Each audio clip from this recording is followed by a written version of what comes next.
నేను పట్టుకోకుంటే ప్రజలు నా గురించి ఏమనుకుంటారు? I need to solve this. This will be done. Whoever is the culprit will be found. I need to do this. Obviously you would believe that.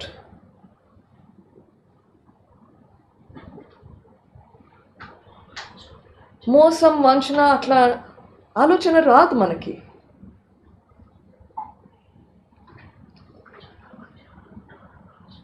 Things started evolving then. Suspicions were being raised about people close to you. August 8th, my father's birthday. The chief minister was supposed to come to inaugurate his statue as well as open the Kia factory, or one of their plants.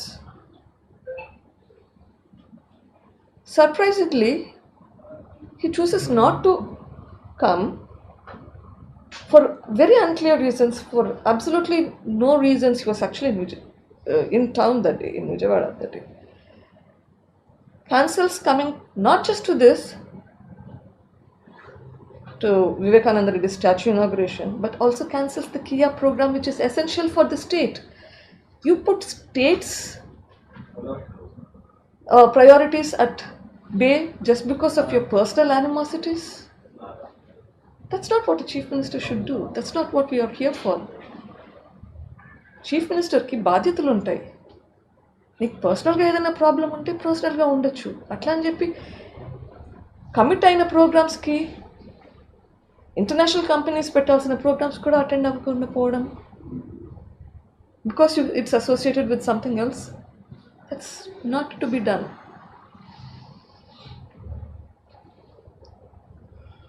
Unfortunately, thereafter, the investigation officers change, or the police officials change in Kadapa. Again, there's been a problem. Then when I talk to when we have a family meeting, in fact, I'm told that if I push for CBI, because by this time I'm asking for CBI inquiry, and believe me, I asked everybody to help me. There's not a single particular person, particular party. Everybody who's helping me is helping me. At that point, I asked for help. People keep saying that, she's talking to certain people. No, I spoke to you first. I spoke to my chief minister, my brother first. CBI podam antena CBI kelte Avinash BJP party ki martadu. What connection has that to do with me asking for a CBI inquiry? CBI ki pote this will be my 12th case that I'll be dealing with. Come on. I'm asking for justice here.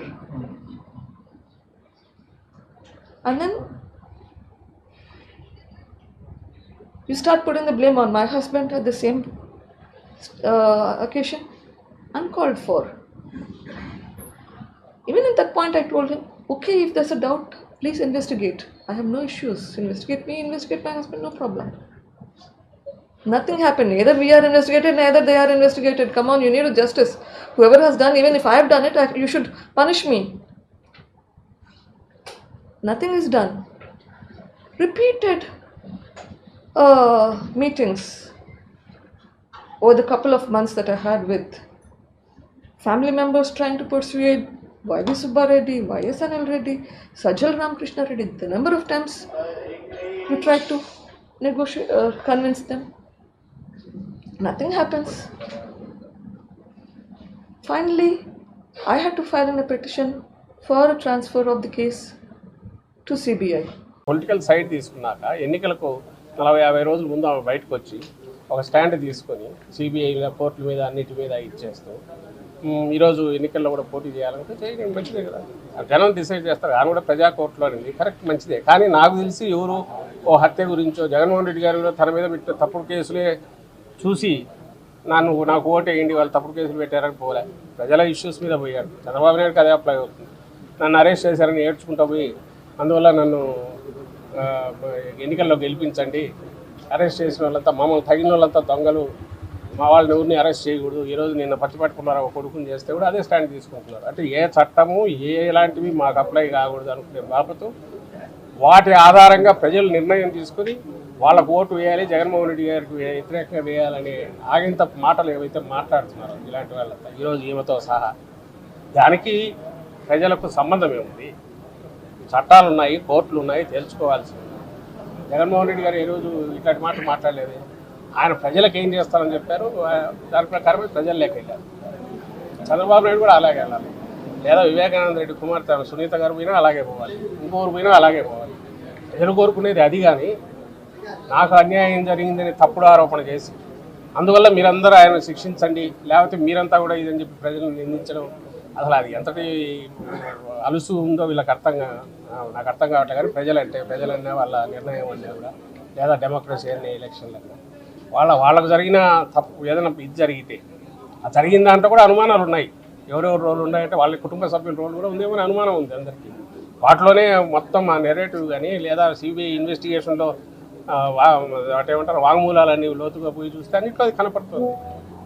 దాని నుంచి తప్పించుకోవడానికి దొంగ అన్నట్టు ఇట్లా తిప్పి కొడుతున్నారేమో అనే అనుమానం కూడా వస్తుంది. అలాంటి ఎంక్వైరీ జరిగితే అన్నిటి మీద జరగాలి, వాటి మీద కూడా జరగాలి. ఇంత జరగాల్సిన నేపథ్యంలో ఒక అప్రూవర్ని తప్పుడు ఎవడైతే క్రియేట్ చేసి హంతకుడినే అప్రూవర్ చేసుకొని, ఎవడైతే తన తండ్రిని కిరాతకంగా ఎట్లా నరికానో కూడా చెప్పినోడు, ఇక గొడ్డలు అంటున్నారు, ఆ గొడ్డలతో ఎట్లా నరికాడో ఎట్లా చేశాడో అని చెప్పినాడు, వాడిని హక్కుని చేర్చుకొని వాడిని తమ్ముడు కిందనో అన్న కిందనో చూస్తా మాట్లాడే వీళ్ళని చూసి ఏమన్నా నాకు అర్థం కాదు. మన తండ్రి ఎమ్మెల్సీగా ఓడిపోవడానికి కారణం ఏమిటి? దానికి వీళ్ళే కారణమని ఆమె ఈరోజు.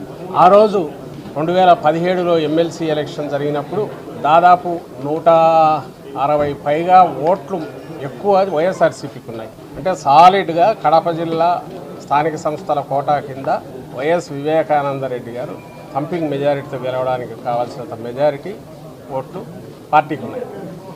అందుకోసమే జగన్మోహన్ రెడ్డి గారు తన చిన్నాన్నను దానికి పోటీ దించారు. ఓడిపోయే సీటు చంద్రబాబు నాయుడు లాగా పెట్టలే, మా సీటు ఏదైందో దానికి తన చిన్నాన్న గారిని పెట్టారు. ఏ చిన్నాన్న గారిని? ఎవరైతే జగన్మోహన్ రెడ్డి గారి తండ్రి చనిపోయిన తర్వాత రాజశేఖర రెడ్డి గారు చనిపోగానే అటువైపు వెళ్ళి జగన్మోహన్ రెడ్డి గారి రాజకీయంగా అంతు చూడాలని పోటీకి దిగారు వివేకానంద రెడ్డి గారు జగన్మోహన్ రెడ్డి గారి తల్లి గారి మీద, విజయమ్మ గారి మీద. ఆయనను దగ్గరికి తీసుకొని ఆయన అలాగే వచ్చి కలిసిపోయారు పార్టీలో. అన్నీ అంతకుముందు ఏమేం చేశారో అవన్నీ పొరపాటు అని గ్రహించారు, ఓపెన్గా చెప్పారు, వచ్చేశారు. అంతే ఇదిగా దగ్గరగా ఈయన తీసుకున్నారు. ఆయన అడగకుండానే ఆయన ఎమ్మెల్సీగా పోటీ పెట్టారు. ఆయన గెలిచి ఉండాలి సునాయాసంగా 160 ఓట్ల మెజారిటీతో, 5 ఓట్ల మెజారిటీ. అలాంటి వ్యక్తి మీద పోటీ చేసింది టీడీపీ నుంచి ఎవరు? ఈరోజు ఎవరైతే వీళ్ళు థ్యాంక్స్ చెప్తున్నారో ఆ ముఠాకు చెందిన బీటెక్ రవి. అతను గెలిచి తన తండ్రి ఓడిపోయినందుకు కుట్ర అంటూ పన్నితే ఎవరు పన్నిండాలి? బీటెక్ రవి కానీ, లేకపోతే అప్పుడు మా దగ్గర నుంచి ఫిరాయించి అవతల ఉండి మంత్రిగా ఉన్న ఆదినారాయణ రెడ్డి కానీ చేశారు. వాళ్ళను సహజంగానే వాళ్ళకు అవకాశం ఎక్కువ ఉంది వివేకానంద రెడ్డి మీద ఏదన్నా ఇది ఉండడానికి. వివేకానంద రెడ్డి గారి కోపం ఉంటే వాళ్ళ మీద ఉంది. అందుకోసమే ఆయన ఎన్నికల్లో 2019 ఎన్నికల్లో అవినాష్ రెడ్డి గారి తరఫున అవిశ్రాంతంగా ప్రచారం చేస్తున్నారు.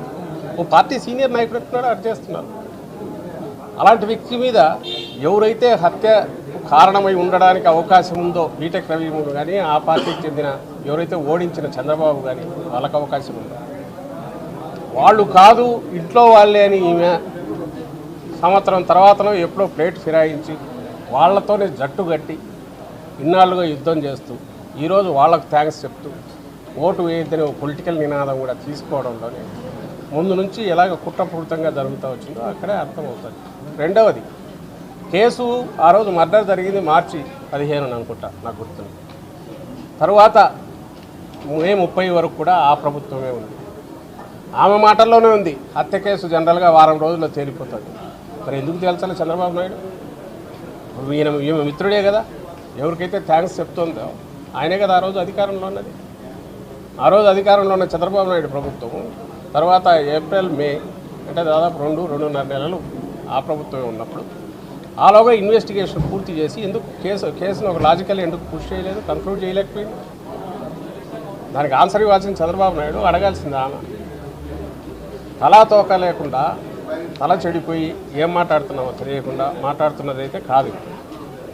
ఈరోజు పూర్తిగా ఒక రాజకీయ కుట్రతో ఆమె అక్కడికి వెళ్ళి ఢిల్లీలో ప్రెస్ కాన్ఫరెన్స్ పెట్టారని అర్థమవుతుంది. ఎన్నికలు దగ్గరకు వస్తున్నాయి కాబట్టి చంద్రబాబు నాయుడు ఉసిగొల్పి ఇంకొకరితో ఇలాంటివి మాట్లాడించడం, ఆయన అస్త్రాలన్నీ ఓటౌట్ తీసుకుని ఏ రకంగా ఇది చేస్తున్నారు, ఇది ఒక ఉదాహరణ మాత్రమే అవుతుంది.